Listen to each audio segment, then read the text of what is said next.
Olá, eu sou a Thalita Morita. Hoje eu vim falar sobre uma matéria que está super em alta, sendo falada em todos os jornais, em todas as mídias. E acontece que, até dentro do meio jurídico, até no meio jurídico a gente está tendo discussão e polêmica. Eu imagino a dificuldade que está sendo das pessoas que não são da nossa área. Então, hoje esse vídeo é um pouquinho diferente. É um conteúdo que não foi feito apenas para a galera do direito, mas também para a sociedade de um modo geral, porque afinal isso está impactando todos e todas nós. Nada mais justo do que todo mundo saber o que está acontecendo, né? Como a matéria demanda, exige um pouquinho mais de didática, hoje eu trouxe o meu Flipchart, acho que é isso, para explicar para vocês, tentar ajudar nessa didática. E qualquer outra dúvida vocês podem me mandar no direct. Haverá outras dúvidas, já há outras dúvidas no mundo jurídico, quiçá entre as pessoas que não são do meio. Vamos lá. Primeiro eu vou explicar o que é medida provisória. Gente, medida provisória é um instrumento que tem força de lei e é adotado pelo presidente da República em situações de extrema relevância e urgência.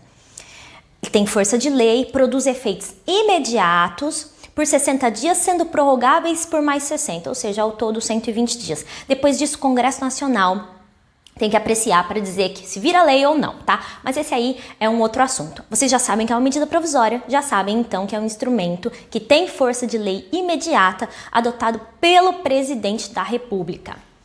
Ok.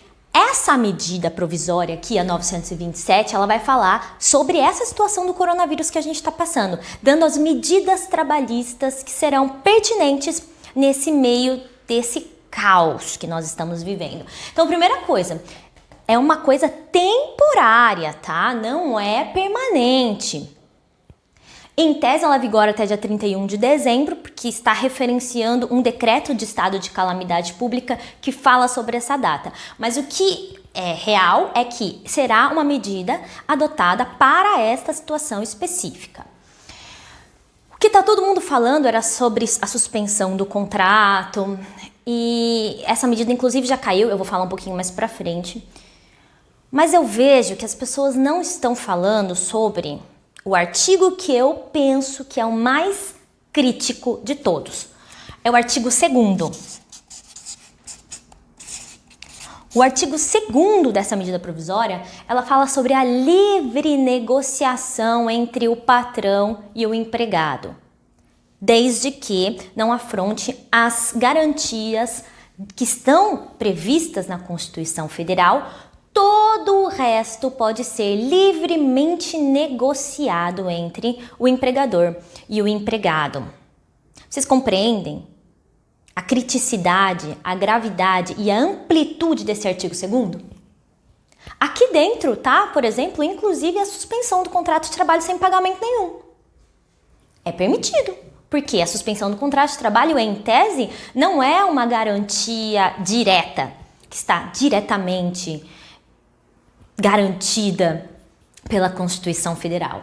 Então, esse artigo 2º dessa medida provisória, para mim, é o artigo mais crítico, é o artigo que a gente deveria estar discutindo e eu não vejo uma discussão tão grande sobre ele.